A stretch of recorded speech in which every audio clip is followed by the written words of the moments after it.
Blessed evening po sa lahat. Salamat po sa Panginoon na nandito po tayong lahat uli upang pag-aralan ng palakasan po tayo sa salita ng Panginoon. Before I start, let's have a short prayer po. Lord, hallelujah Lord, we worship you, we magnify you, we praise you Lord. Salamat po sa gabing ito na nagkasama-sama kaming muli upang pag-aralan ng iyong salita, Lord. Pumagit na po kayo dito sa amin, Lord, na ibalutin niyo po kami ng Holy Spirit at parang aming mga puso't isipan ay nakatuon lang po sa iyong salita at wala pong ibang maririnig po sa amin o ma-feel po namin sa aming mga puso kundi ang iyong mga salita, Lord. Lord, sa mga kapatiran po na wala po rito, kung saan man po sila, Lord, give them protection, Lord, lalo na sa panahon ito at sa gabi ito na mayroong mga kaming naririnig na medyo may hindi magandang balita, Lord. But wherever they are, Lord, yung mga kapatiran namin, kahit po yung mga ibang tao na kung saan man sa nila naroon na nasa medyo delikadong lugar po sila, ingatan mo po sila, Lord. Alam ko po, nandoon ang iyong presensya lagi sa kanila, Lord, para sila po'y proteksyonan mo, Lord. At sa akin po, Lord, balutin mo po ako ng iyong Holy Spirit upang ang iyong salita lamang po mamutawi sa aking mga labi, Lord. At ganun din po, ma-share ko po sa mga taong naririto po, sa mga brethren pong naririto. Salamat po, Lord, sa iyong salita sa gabing ito, Lord. Salamat po, Lord, sa aming pagtitipong muli. Ito po ang aming panalangin sa pangalan ni Jesus na iyong anak. Amen. Okay po. Sa gabi po ito, ang aking prayer meeting exhortation po, malamang po, karamihan sa atin po ay na-encounter na po ito. Ako po kasi, sa pagbabasa ko po ng Bible ever since, I'm more into yung New Testament po lagi ko po nababasa, hindi pa ako napupunta sa Old Testament. Pero nung nabasa ko po ito, medyo bago rin po sa akin to. Pero anyway, medyo na-con po ako, na-uplift po ako nung passage po na ito, which is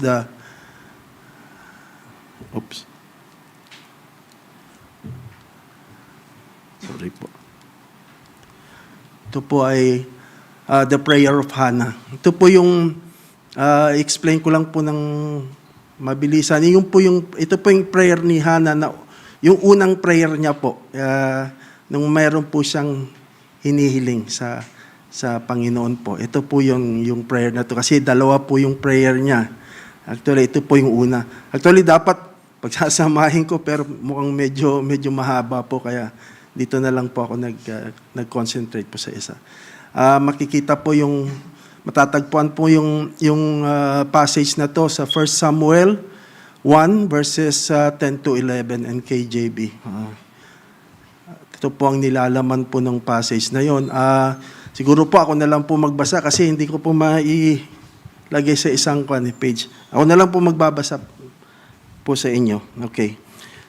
Ito po ang passage po in 1 Samuel 1, 10 to 18. Sabi po dito, sa verse 10, "And she was in bitterness of soul, and prayed to the Lord, and wept in anguish. Then she made a vow, and said, O Lord of hosts, if you will indeed look on the affliction of your maidservant, and remember me, and not forget your maidservant, but will give your maidservant a male child, then I will give him to the Lord all the days of his life, and no razor shall come upon his head." 12. "And it happened as she continued praying before the Lord, that Eli watched her mouth. Now Hannah spoke in her heart, only her lips moved, but her voice was not heard. Therefore Eli thought she was drunk. So Eli said to her, How long will you be drunk? Put your wine away from you. But Hannah answered and said, No, my Lord, I am a woman of sorrowful spirit. I have drunk neither wine nor intoxicating drink, but have poured out my soul before the Lord. Do not consider your maidservant a wicked woman, for out of the abundance of my complaint and grief I have spoken until now. Then Eli answered and said, Go in peace, and the God of Israel grant your petition, which you have asked of him. And she said, Let your maidservant find favor in your sight. So the woman went her way and ate, and her face was no longer sad. Amen. Ito po yung ito pong passage po na ito is yung ang kwan po dito si Hannah po is meron pong hiniling sa Panginoon. Pero before that, let's alamin po natin kung sino si Hannah. Sino po ba si Hannah? Tanong po dito, who is Hannah?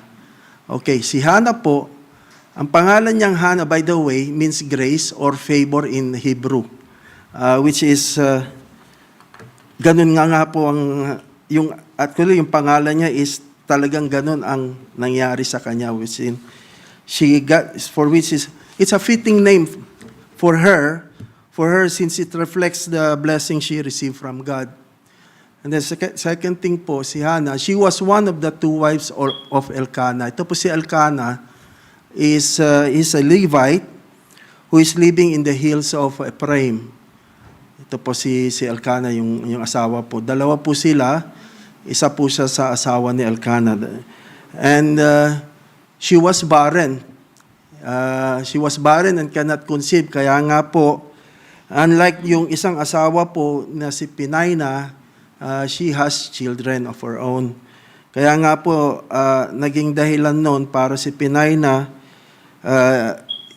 laging yung kinukutya siya because of her barrenness.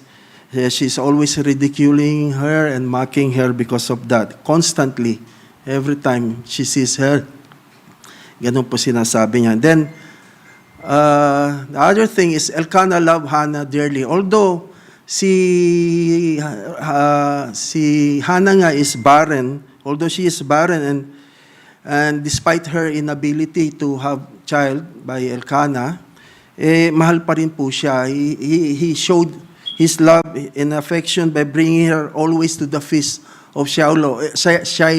Every year kasi, nagpupunta sila doon sa Shiloh. Wala pa po kasi yung ginawang, anong pangalan ito? Yung bahay-sambahan.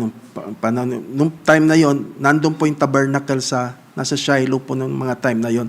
So they go there every time para mag-celebrate po the feast over there. And she always, yung pinapamper niya si Hannah, although wala siyang naibibigay na anak sa kanya. Siguro yun talaga mahal na mahal niya. Probably between her and Peninnah, mas mahal niya siguro si Hannah, kaya gano'n na lang ang kanya, although wala siyang naibibigay na anak. And then ito, medyo ipipreempt ko po itong next. Ito. She's the mother of Prophet Samuel. We all know who is Samuel, di po ba? Dito sa Samuel na to, the two books of Samuel, ang mga pangunahing karakter po dyan is Samuel, and then yung dalawang hari po. Diba? He is associated with the two kings, si King Saul and then si King David po. Siya po bali parang hinihingan nila ng payo kasi nga po prophet po siya. And he's not only a prophet, judge din po siya ng mga times na yon. Then, after Samuel, she bore 3 more sons and 2 daughters. Pero they never mentioned the names, I think, ng mga sons and daughters. But she bore more. So, hindi lang po si Samuel ang anak niya. Meron pa po. And then, the last thing is, she kept her vow to God. Ano po yung vow na yon? Malalaman po natin sa susunod po na pag-aaral po natin. Now, excuse me. If we talk about this passage again po, I would like just to just yung medyo elaborate ko po yung passage na to from 10 to 18, yung 1 Samuel 1 from 10 to 18. Sabi po dito, yung context po ng passage na to is in verse 10, you will see the bitterness of soul, yung bitterness ni Hannah sa verse 10. You will, and sabi nga po dito is, she is really in deep anguish. Hindi lang po yung normal na malungkot. Hindi po ganun. Talagang yung masidhi po yung kanyang kalungkutan, which you have seen in some other characters in the Bible, di ba? May mga ganong mga pagkakataon. They are really in deep anguish and in deep prayer. You can see her sadness is beyond because bakit siya ganon? Kasi because of unfulfilled longing, which is yung magkaanak nga siya, and shame na natatanggap niya sa mga, lalo na dun sa isang asawa ni Elkanah. At sa mga ibang tao na rin. And then the second thing is in verse 11 is, because of that, she's praying too much, masidhiin kanyang panalangin, she made a vow to God. Yung sinabi ko po kanina, eto po yun, yung vow niya sa God.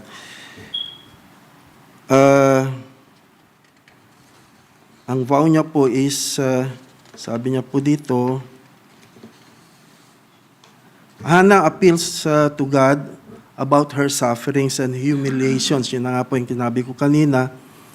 And Hannah is asking God for her to bear a child. Although she knows she is barren, yung po hinihiling niya pa rin. Although, para sa ating mga tao, parang napaka-imposible naman yata hindi. Pero, many times it happens, si Rachel, si Leah, sin pa ba yung mga instances na gano'n, na they prayed hard, tapos binigyan sila ginrant ng Panginoon ng wish nila. Pero yung kaiba ni Hannah kasi, she made a vow. It's called a Nazarene vow, na sabi niya, yung bibigyan mo man ako ng anak is, ibabalik ko rin sa'yo para mag-serve sa'yo. And sabi niya, hindi siya iinom ng intoxicating drink, ng alak, ng wine, at hindi puputulin yung kanyang buhok. Ganon din nangyari kay Kwan, di ba? Ganon din kay Samson, di ba? Nazarene vow din yun, hindi puputulin yung buhok niya.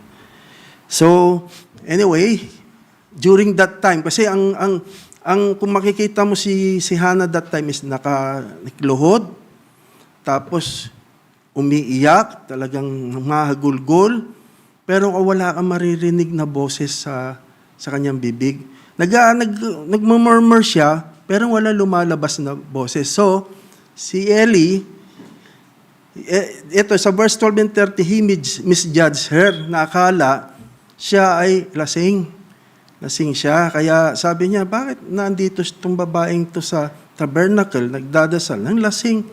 Kasi nga parang ang tingin niya is lasing si Hannah that time. But anyway, in Hannah's defense, sabi niya sa verses 14 and 15, sabi niya, hindi po ako lasing, I'm just troubled in spirit, sabi niya. Meaning she has an inner turmoil. Talagang ganun na lang hinagpis niya.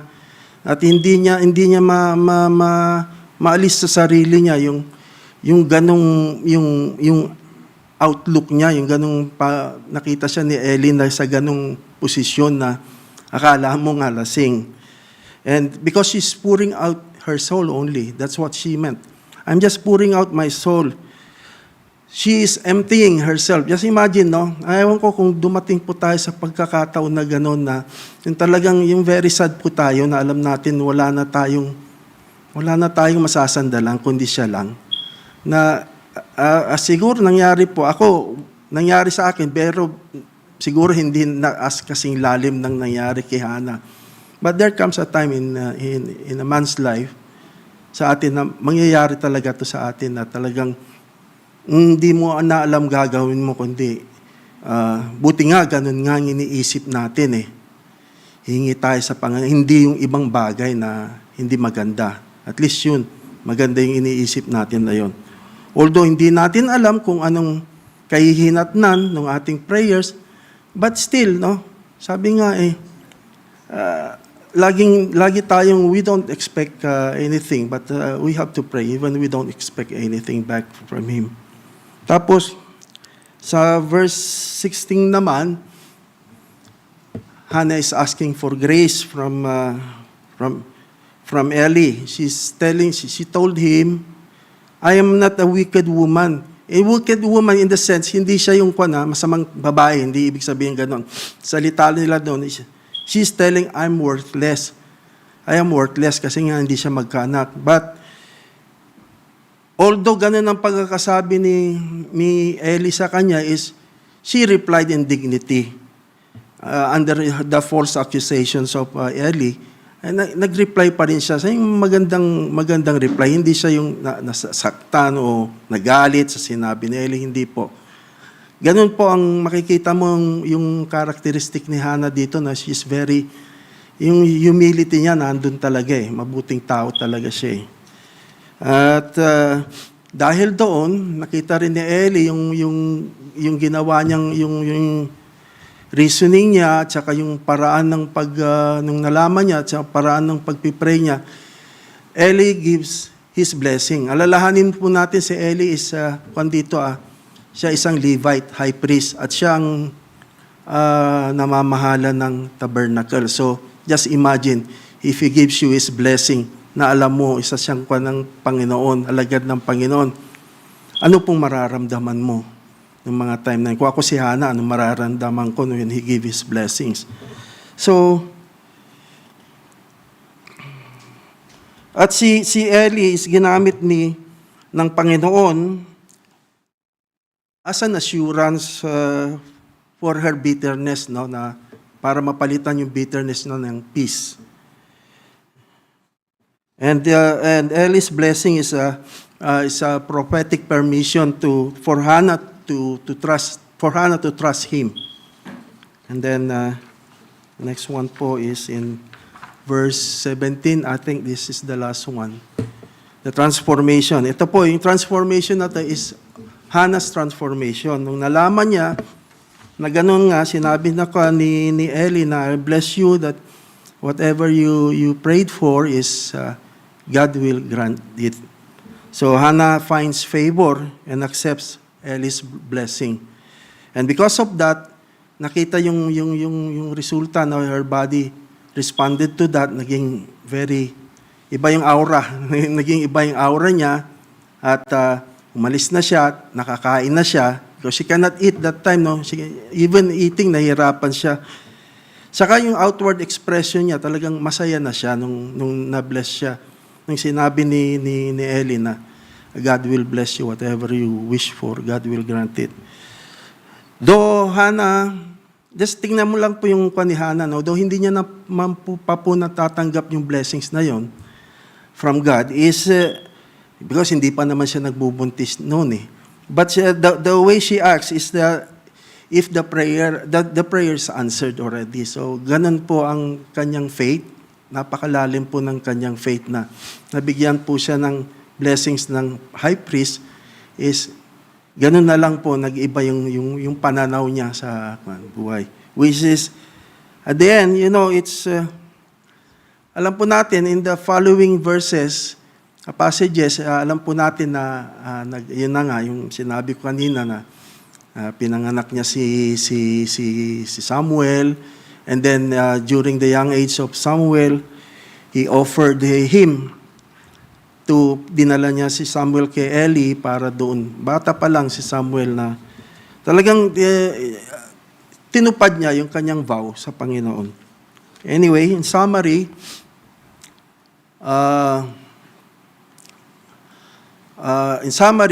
this passage is talking about Hannah's lament. Ito yung panaghoy, lamentation, panaghoy is talagang totoo po yung panaghoy ni Hannah. Hindi po yung nagpapanggap lang, no. Hindi po ganoon ang kanyang kwan. Kasi ang Panginoon po hindi niya po nire-require sa atin kung tayo yung mananalangin, hindi po yung polish na panalangin. Alam mo po, yung sa dati nating katuruan na pare-pareho, yun ba? Parang alam mo, may numero, no? But what he wants is he doesn't want that. He doesn't want emotionless prayer. Ang gusto niya talaga sa prayer natin, gat maaari may emosyon. At sa atin naman po, pag talagang ang prayer natin sa may emosyon, talagang nakakapag-isip tayo na mga salitang, alam natin na hindi galing sa atin yun, yung mga salitang yun, dahil ganun na lang ang yung tindi ng ating panalangin. Alam po natin yun. There are times na ako ganun din po. Hindi ko alam ano sabi yun. Pero Talagang ganun eh. Pag matindi yung panalangin mo, malalim po. Tapos, the next thing is sacrificial dedication. Ito po, yung vow po ni Hannah is to offer his son. No? Hannah's vow shows she wants the child for God's purposes. Kaya niya gusto magkaanak is para sa Panginoon and not for her own status. Para lang masabing may anak siya, hindi na siya barren. Hindi po ganun ang nasa isip po ni Hannah.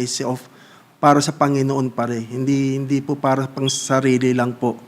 Hindi na po para sa pang sarili. And then, the other thing, ito po, misunderstood devotion.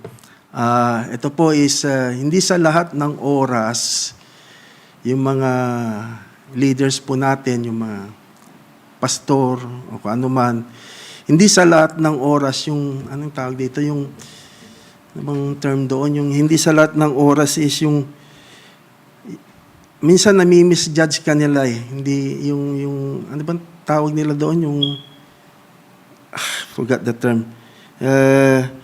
Basta yung spiritual leaders, sometimes they misjudge you. Kahit na alam natin na marami na silang karanasan, mataas ng katungkulan din, but sometimes hindi rin, like what happened to Eli, matagal na siya, high priest siya, pero nagkamali pa rin siya ng pag-judge kay Hannah. Diba? And then, the last thing is in faith before fulfillment. Ito po, si Hannah po ito na ganun na lang po ang yung kanyang faith na matutupad yung kanyang hinihiling na nakita po natin yung kanya, yung outlook niya na naging masaya po siya kahit hindi pa po nangyayari. Masaya po siya. Kaya yan po in summary, yan po ang nilalaman po ng passage na ito po yung mga major things. And then what's next? I think conclusion na po tayo. In conclusion, ang conclusion ko po is I found it in Hebrews 11:1. Sabi dito, now faith is the substance of things hoped for, the evidence of things not seen. In other words po, itong substance and evidence, naka-footnote po ito. Ang ibig sabihin niya po, in other words, now the faith is the realization of things. Yan po ibig sabihin niya.